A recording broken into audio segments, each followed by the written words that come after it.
After the success of Resident Evil 7, Capcom made the decision to breathe new life into previous entries in the franchise. Gaping through a contemporary lens, they were able to transform and reimagine iconic titles to deliver some of the greatest horror games to date. While the second and third releases did require a significant overhaul, it is difficult to distinguish how you could improve on what many consider the pinnacle of the series.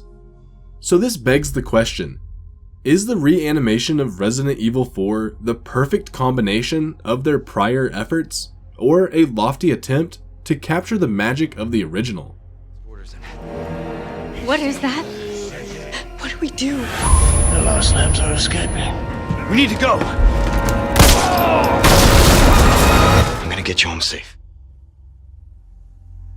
Set 6 years after the harrowing events of Raccoon City, you play as Leon Kennedy as you make your way to a remote village to rescue the president's daughter. Quickly, you learn that a new virus has spread and the civilians are under the control of a cult leader. What follows is a strange and sadistic adventure that possesses a variety of intoxicating twists and turns. Even with some goofy dialogue, every single narrative beat lands and offers incredible and memorable moments. The influence of Resident Evil 4 is palpable in most modern third-person titles.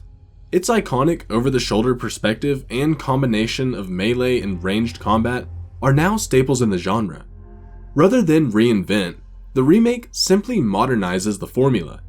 Previously, you were static when you drew your weapon. However, now you can move freely to line up the perfect headshot. This allows you to find the optimum position so you can seamlessly shift from gunplay to melee. New features vary combat to give you different methods to eradicate the demonic creatures that stalk the environment. You can now sneak up on foes and violently eliminate them in an instant. Due to this, you begin to survey the area more closely, searching for shadows and objects to duck behind. This creates a number of tense moments as you wait for the opportune time to avoid the enemy's gaze and scamper across the terrain. Although the stealth mechanics are light, it opens up a number of possibilities and allows you to plan how to tackle areas in a more methodical manner. Enemies are dangerous and work in packs to overwhelm you. As they lunge toward to hack at your limbs, you can use the new parry system to counter. With the well-timed press of a button, you will deflect their attack, which leaves them open for a visceral strike. This is particularly useful when you attempt to manage the horde or get up close in boss battles. The confined nature of these encounters increases the intensity of the melee-based combat and adds to the already nerve-wracking atmosphere. In the original, sequences with Ashley can get tedious. She would often fall into trouble, which meant you would constantly have to juggle between her protection and your objective. Even though this is still the case with the remake, refinements with the AI and the command system make this less frustrating. There are certain areas where you can get Ashley to hide. You can also ask her to remain close, which is useful when weaving through enemies, or get her to hang back to allow you to gun down foes.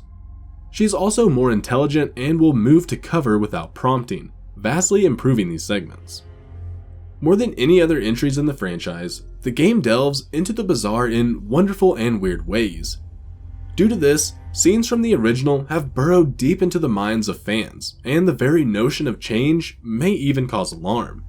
Even though certain characters and their iconic scenes have been given a modern makeover, the odd eccentricities still linger.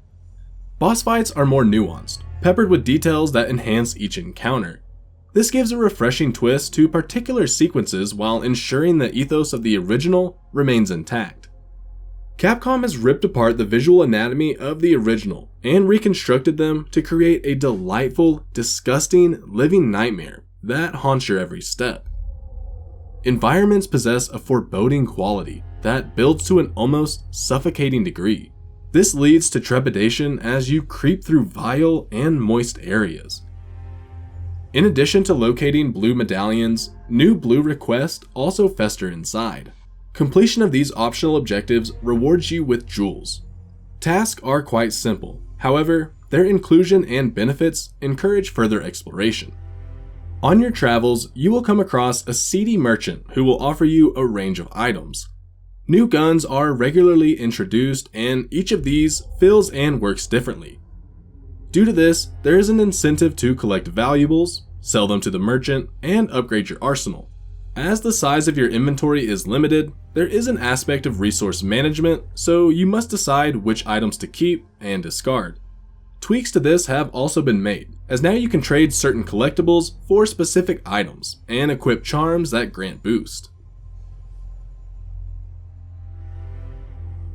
There's a captivating and unsettling aura that enshrouds the familiar trek through the claustrophobic European village. Although Resident Evil 4 remains true to its roots with some cringy dialogue, Capcom alters several elements to improve the overall experience. These range from narrative segments to gameplay mechanics, and all of which refine the masterpiece to create the definitive version of the game.